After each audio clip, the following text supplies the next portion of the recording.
Hey, it's Karyn Bryant for MMA Heat, and I'm joined once again by my good friend Stephen Marrocco of MMA Junkie, and we are here for a UFC on Fuel TV post-fight analysis. Stephen, the fro is looking better than mine tonight. Yeah, in the spirit of new haircuts, I thought I'd follow in your lead. Well, thank you very much. Well, overall, what'd you make of the show before we get into specifics? Did you enjoy the program? Yeah, it was a great show. I think the main storyline coming out of it, obviously, is the further emergence of Jake Ellenberger. And now we got the welterweight title fight queued up, if that's going to be the next fight. It could be. I mean, I think Jake, I think he would like another shot at Carlos Condit. He lost to a split decision in 2009. That's the only loss Jake has had in the last 11 fights. So if I'm Jake, I want that fight. Absolutely, and they could do it. They could definitely do it for the summer, and I think it'd be a great summer matchup. A lot, people have suggested July 7th. That's their big summer card, because obviously the heavyweights, JDS and Overeem, are going to do late May, so they could do it in early July, and I think that'd be a great fight. It would be. It would be. All right, well, let's get to the specifics of the card. The first fight, Ivan Menjivar versus John Albert. This one came out like cats in a bag in round one. Back and forth, back and forth. This guy's that, almost submit. Then there was dueling leg locks, all of this. And in the end, Menjivar takes away the W. What did you make of that fight? Experience. It really came down to experience. Ivan Menjivar has been around forever, and he knows that he knows the ebb and flow of tough fights. He's been in a lot of tough fights in his career before. Like they were saying in the broadcast, he's fought as high as welterweight. The guy's been around forever, and he knows the ebb and the flow of the fight. He knows that even if there's a flurry, he's breathing more, which might have been really the deciding factor in that fight. A lot of fighters that are younger, they forget to breathe, they completely gas themselves out, and then they find themselves unable to defend tough positions when they arise. So that's what I chalked it up to, and I think it was, obviously Menjivar is a talented guy, and he should be up there, but that really came down to experience. Well, and I loved in the post-fight where he said after he got tagged with that left foot to the face, he just goes, well, what would Sakuraba do? I mean, that's just such a great way of thinking, like literally in the middle of a fight, that's what the guy is thinking of. And I just thought, they showed a lot of composure, and like you said, the experience really came through, and likable guy, certainly. Yeah, and Sakuraba, I think to answer that question, would have used both of his fists to hammer. To do the double hammer, the Sakuraba hammer fist, as I think they call them. Nice. But yeah, I mean, I thought it was a good performance. Yeah, and it's funny. Interestingly enough, one fight, a couple fights back, when Menjivar didn't make weight, he actually admitted to us the reason he hadn't made weight was because he was constipated. And I know, right? And the poor guy is like telling all of us the real deal. I mean, I like him for his honesty, and I like him for his skill set too. I think he's doing good things. I do want to move on to the next fight, though, which was TJ Dillashaw and Walel Watson. Now, this one I actually posed the question on our Facebook page after. Did TJ look really good, or did Watson look really bad? Because I felt like TJ was kind of, putting on a clinic, obviously ran the show, but where was the finish? Where was the power? Where was the, decisive end to the fight? It never came. Yeah. Well, it was just a wretched style matchup for Walel. I mean, poor guy. I mean, came out, didn't get to use any of the weapons that he's really known for. He's really, he's a long, lanky guy, didn't get to keep Dillashaw at distance, and Dillashaw kept him distracted enough with strikes that even the advantage that he had naturally wasn't the advantage. By the time that the fight was on his feet in the later rounds, he didn't have the gas, the sort of wherewithal to use it anyways. So I don't know if I'm going to give him like a C as you're giving him for not finishing. It feels like a C that you're giving him, and I'm not sure. It was just a terrible matchup, I mean, it was, what are you going to do? But here's the thing. I felt like he had so many close calls and so many times where he should have finished it, and he didn't. And I can understand, some fighters maybe don't have a knockout power. Okay, I get that. But how many times did he have a rear naked choke? How many times did he have this, and he couldn't sink it? Even by the end, when Watson's gassed out, I mean, he's got the guy splayed out, flattened on the floor, and still can't do it. I guess I would say that Walel probably spent his entire camp defending exactly what happened, preparing for a fight that was either on his back or on his stomach. A fight where basically he was in a lot of bad positions. I would guess that was a large part of his training camp, in addition to all the usual stuff. You know, most MMA fighters, they're very well rounded and they can get out of stuff. They can do just enough to not get finished. One thing that I was going crazy over, though, why didn't TJ go for an arm bar or an arm triangle? I know there's a lot of leg, a lot of arm, a lot of whatever. Yeah, exactly. I mean, we both saw it. Everybody saw it. You know, I mean, totally. I think maybe he didn't want to give up position, and I can understand that. But if Walel, maybe he felt like Walel was good enough that he'd get out of it, and then he'd lose position, and then he'd be in trouble. But see, I don't agree, because I don't think Watson's jiu-jitsu is. I didn't see any. None whatsoever. Barely. I mean, there was one point where he had his ankle right, and he's like, I just kind of felt like he was like, what do I do with this thing? Disappointed with that fight. Okay. Disappointed and frustrated with that fight. But taking nothing away from TJ, because like I said, he looked good throughout the fight, but I think him looking good was bolstered by the fact that I thought Watson really didn't have his game on. Yeah, that's true. So you've kind of given them both a C, it sounds like. It sounds like nobody came out ahead in this fight. Perhaps. No, just get right to it. Just get right to it. Perhaps. Okay. Let's move on. All right, Steven, how about the heavyweights now? Phil DeFries and Stipe Miocic, your favorite name, right? Our favorite name, I think, and the UFC as well. What can you say about this fight? Fast and furious? Stipe put the big KO in round one. Look good. Well, yeah, he did look good, and I think I was a little harsh on him when he had his first fight in the UFC. I was like, this Stipe Miocic era has not begun, or something, really judgmental or something like that. But I want to say nice things about you, though. Yeah, he did. He wrote a card to my grandmother and everything. But I want to say I take that back. He got his first fight out of the way. I think I was a little too harsh on him. He got his first fight out of the way. The jitters are out of the way, and now he's sort of settling into a groove. I will say that he got a pretty decent matchup. In Phil DeFries, a guy who I think 90% of his wins are by submission, and the guy didn't have much stand up. And kind of overplayed his hand and paid for it dearly. But we'll see. Now we've seen some good stuff, and we'll see where it goes. Right. All right. Well, that was fun, and we're just going to move on from that one, because I don't think there was too much to say about that. Nothing? But I do want to talk about Aaron Simpson and Ronny Marks. That fight was interesting. Split decision win for Marks. Did you see it that way? Because I'm okay with that call. I saw it his way, but it was a close fight. It was, and I think Marks probably settled it with that takedown towards the end of the third. That's when I thought, okay, he'll probably end up taking the round and taking the fight as a result of that. Was it close? It absolutely was, and he didn't end up looking that great as a middleweight as opposed to a light heavyweight, which is where he was before. The guy cuts apparently an insane amount of weight. Well, he's huge. That's what I was going to say. He's just massive. Yeah, and he's 23. Who knows if it's a kind of situation as it is with Aldo. Mm-hmm. Both of the guys are from Novo now. Yep. Yeah, going to butcher that one too. So, both the guys from the same camp probably have some different, some similar, maybe similar philosophies cutting weight. Yeah. And he's 23. I don't know if he's going to be able to keep middleweight in his future, given that he's 23 and he's cutting all this weight. He may have to go up and settle at light heavyweight, even though he won there. I just think that it might not be in the cards for him down the line.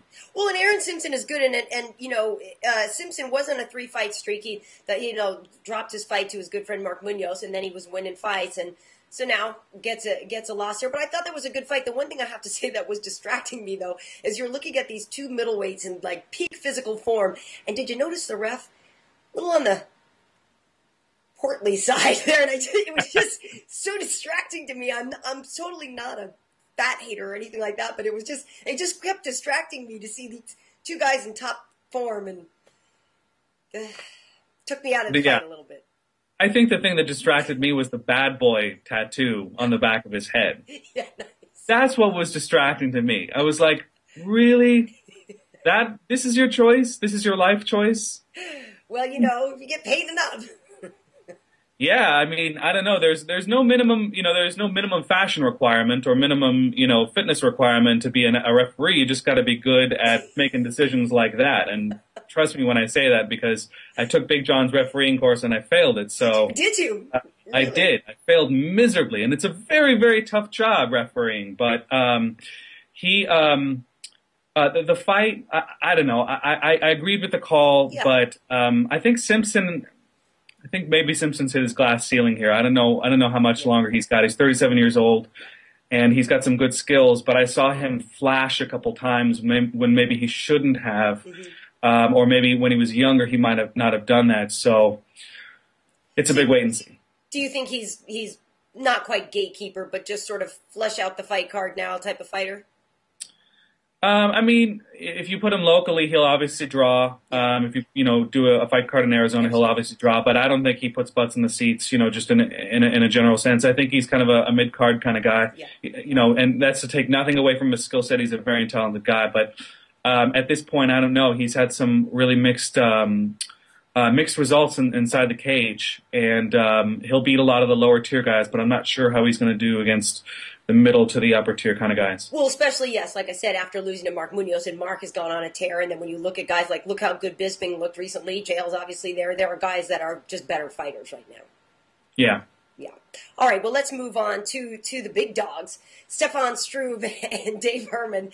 And, okay, Kenny Florian, did you hear his line? He said Herman out there in the white shorts and the brown sweater. Classic line. I did not hear that, but it was hilarious. It was a classic line. Who is that furry man bear? Like, Yeah. I mean, I was just like, I was a little taken aback because I don't think I've ever seen that before in him. I think was he always that hairy? I don't think so. And somebody was pointing out, didn't he also just sort of used to be kind of a redheaded guy or something? I personally have not, I guess, noticed as much all along. I do just remember at the weigh-ins, everybody's the Yeti. Everybody jumped back a couple feet when he took his shirt off.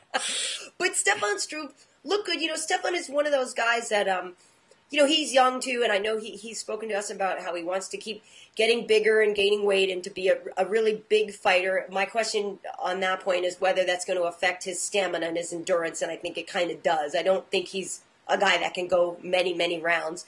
But I think he was looking better. Striking's looking better. I think he keeps improving. So that's good. I was happy for Stefan with this win. Why would he want to? How can he be any bigger than what he already is? 6'11". He's so tall that he was saying he can actually afford to be, 260, 270 or whatever. His frame can handle it. Whether it's a good idea, I don't know. I don't know. I don't mean this to sound harsh, but I think it would be better addressed for him to look at his late starts. Yeah. I think he makes a real habit of slow starts, of not actually getting into the fight until he takes a few really hard punches.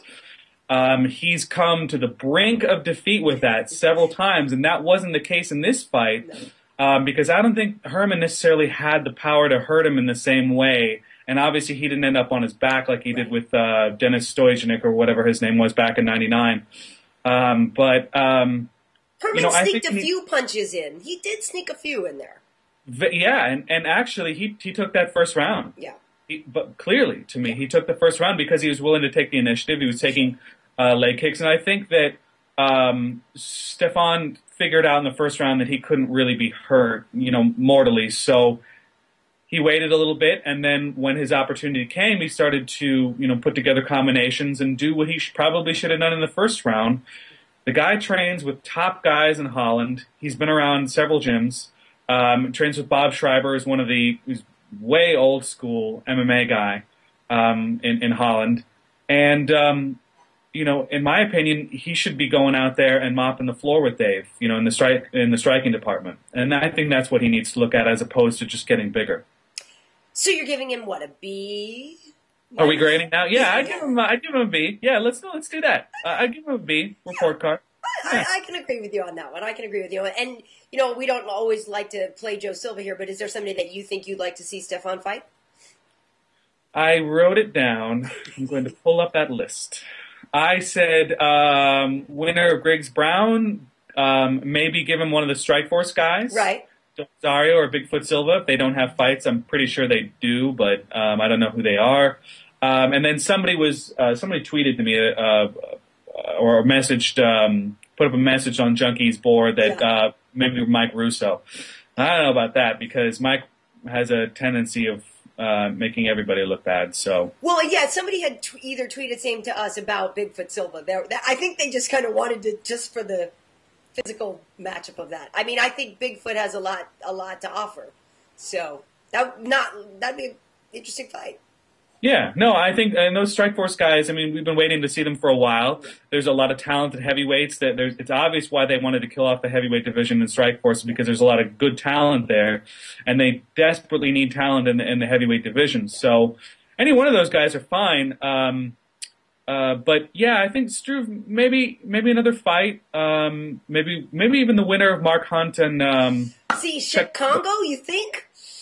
I think Congo would hurt him. Well, I mean, it's got to happen at some point or another. Yeah. You know, he's got to work his way up. Look at me, I've already assumed Chick is winning.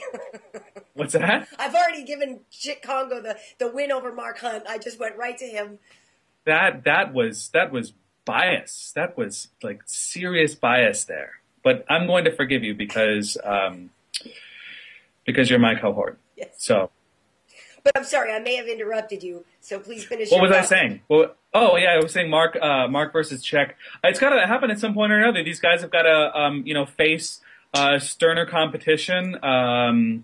He's had 2 runs up the heavyweight division now. He's 23 years old. He has I think he has 30 fights at least. I don't have his resume in front of me, but the kid has got a lot of miles on him, and I don't know how much he's going to be. I don't know how much he's going to be changing at this point. He's got so many fights under his belt. I tend to think that, a fighter who has that many fights under his belt has kind of set into a groove a little bit, and it's really hard to make serious changes when you get into 20, 30 fights. So we'll see.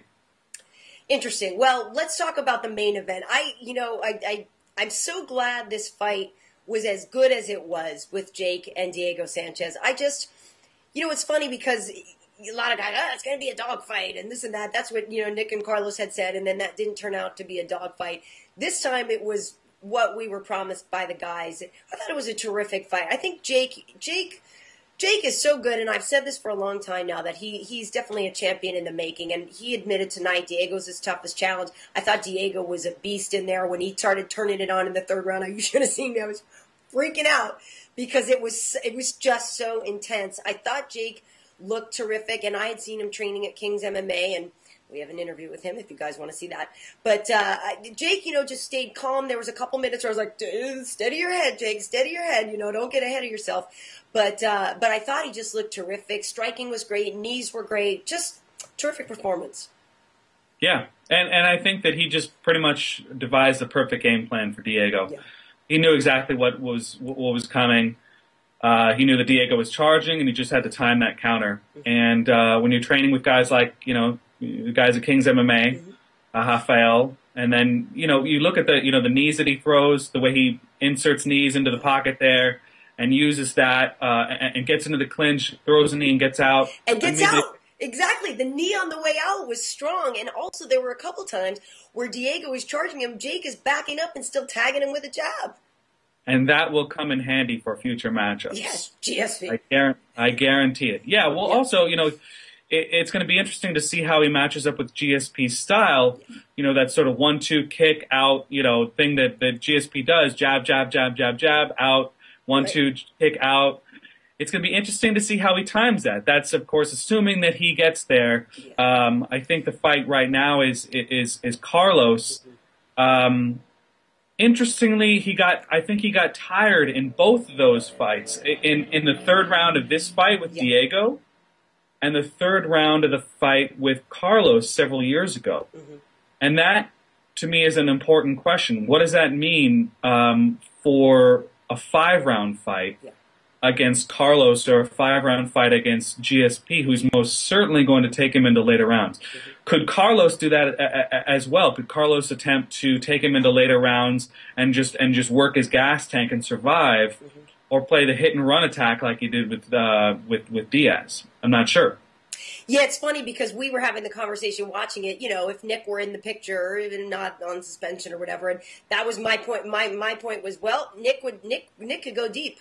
And I don't know if Jake could, you know, and that would be interesting. Although I did also say what an interesting matchup that would be. I mean, the juggernaut is such a, you know, just the opposing physical styles of Nick and Jake, how they would be together. But I definitely do think that I agree with you that the endurance is going to be the factor there with Jake and whether he can push it into those rounds. I mean, it would have been interesting if this were a 5-round fight. I mean, who knows what Diego would have done there? He was getting close and he was hurting him, and who knows what would have happened?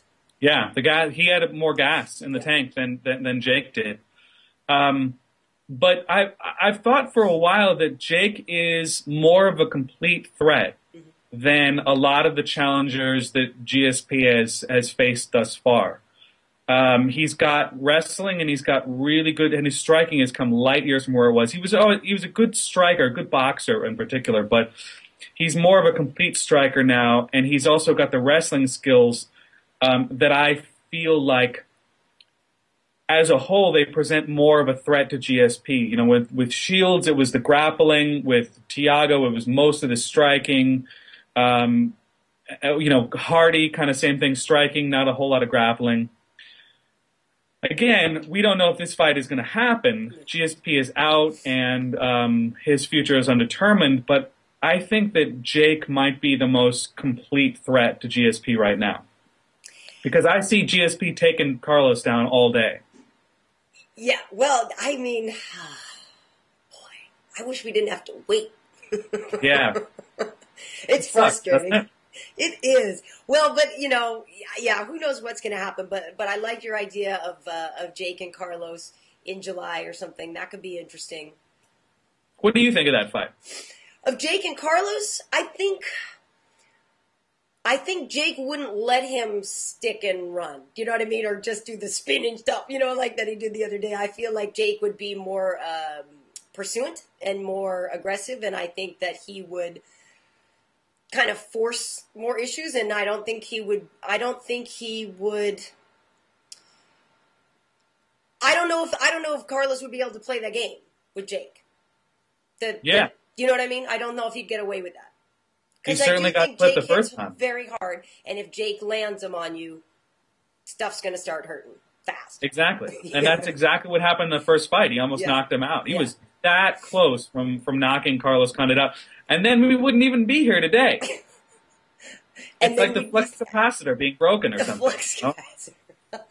Well, you know, Steven, this is always fun, and I have to tell you and folks, I was looking at some of the interview I have with Rampage that we're going to be putting up on deck. I mean, looking forward to next week. I know we're just goofing around, and I've already given Congo the win over Hunt, but I don't know if that's the case. But partly that's because of, you know, I was actually talking with their coach Dave Jackson today about the whole element of Japan and how much that's going to play into some of these fighters' games and the home game thing and the mental aspect of that fight.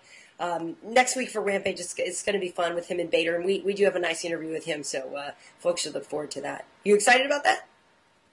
I certainly am. My hair is standing up on end about it. It looks good. So, Steven, what's your next big article? What are you writing for Junkie? What are you working on? What are you doing? What are you hustling? We are doing post-fight coverage for this thing. You know, the press conference should be ending pretty soon if it's not over already. Yeah. And you can see that on Junkie tomorrow morning. And other than that, we're back to the grind, and then on to 144, where we'll be. John will be flying to Tokyo for that. Nice. So we'll have you covered. Cool. All right, Steven. Well, thank you. It's always a pleasure talking with you, and I'll see you after 144. Okay, talk to you soon. See ya.